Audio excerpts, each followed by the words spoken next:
Olá, tudo bem? Hoje vamos aprender os sons da letrinha G. A letrinha G tem dois sons. Ela faz o som G, G, quando está junto das letrinhas A, O e U.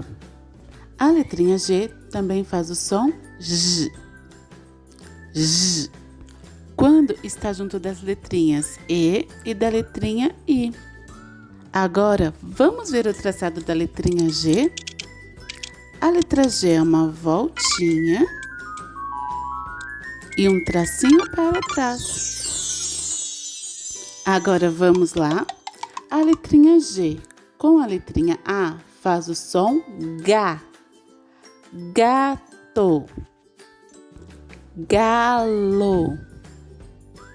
A letrinha G com E faz o som G. Gelo,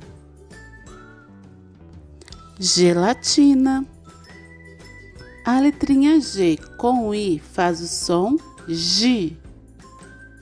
Girafa, giz. A letrinha G com O faz o som Go.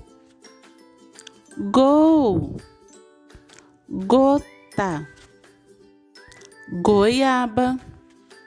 A letrinha G com U faz o som Gu.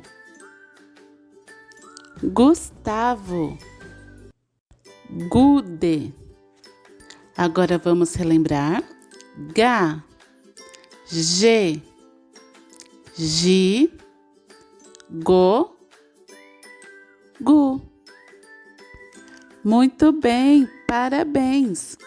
Muito obrigada por assistir, inscreva-se no canal e até o próximo vídeo.